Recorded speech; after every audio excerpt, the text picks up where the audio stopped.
One of my favorite things about summer are the fresh fruits and berries. I can't bear to let any of them go to waste, so I make jam. It's a really good way to keep summer around the kitchen all year long. If you're one of those lucky people that have fruit trees or berry bushes in your backyard, I'm so jealous, use those.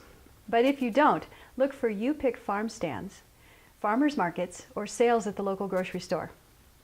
Pectin, that will gel low sugar or fruit-sweetened jam, is available at natural food stores or on Delectable Planet's online store. Blackberries were on sale, so I'm going to make a huge batch. I've got 12 cups of washed and cleaned blackberries, 1 cup of lemon juice.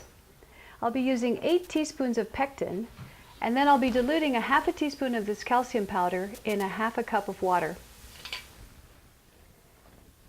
We'll also need 4 cups of juice. This is grape juice, but you could use apple or even pear juice. If it's not quite sweet enough, you could use 1 to 2 tablespoons of agave nectar, and I need a lot of boiling water.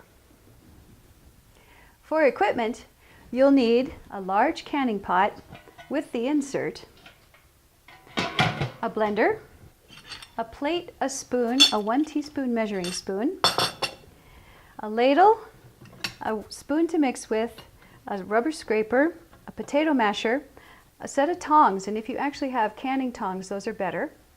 You'll also need a large flat-bottomed dish that you can put boiling water in, a funnel.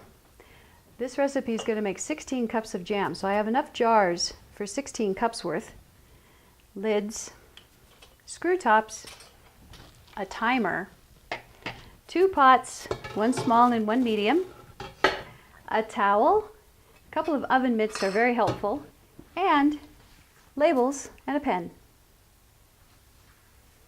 Put the test plate in the fridge.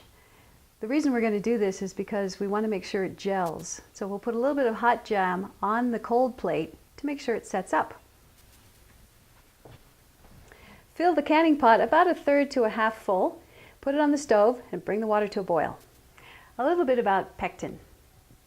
Pectin is usually made from apples or orange peels, and it's the thickener that makes your jam gel. Since we're not using mass quantities of sugar, we have to have an extra step, which is the use of calcium with our pectin to make sure that it gels thoroughly. The package that I get actually comes with 2 packets. This is the pectin and this is the calcium. And we'll be dissolving the calcium in the half a cup of water and then using about 8 teaspoons of that to help it gel properly. Put the berries in your big pot and cook them till they cook down a bit. You may need to use the potato masher to smush them a bit.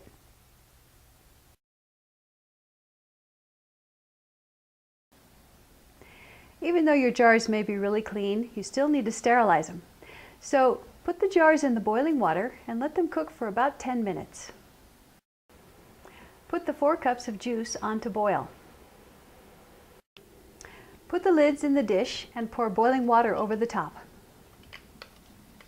When the juice is boiled, pour it into the blender, add the pectin, turn it on and let it blend for 1 to 2 minutes. You may need to use the rubber scraper to scrape down the sides. After the jars have boiled for 10 minutes, take them out of the boiling water. Add the lemon juice and 8 teaspoons of the calcium solution to your berries. Add the juice and pectin mixture, then we'll boil the whole thing for 1 minute. Start counting a minute when it comes to a full rolling boil.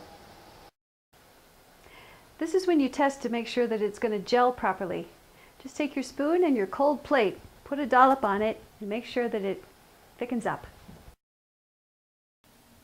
So it's cooled and it's thickened up really nicely. You need to give it a taste. If it's not sweet enough, you can add those 1 to 2 tablespoons of agave nectar. I think I might do that. Now put the jam in the jars. Using your funnel, insert the funnel into the top of the jar, and using your ladle, ladle the jam in. Fill it to within 1/4 inch of the rim. If your funnel gets clogged up, use the handle of a spoon to push it through.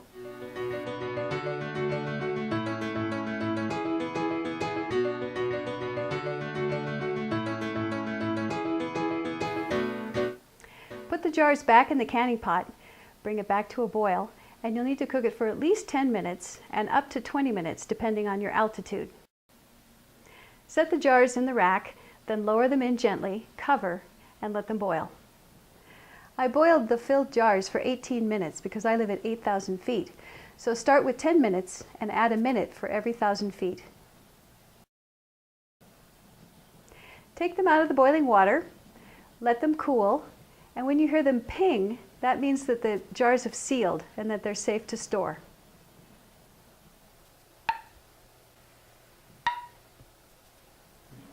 I always label my jam so I remember what kind of jam it is and when I made it. Also, if one of the jars doesn't ping, that means that's the first one you get to eat.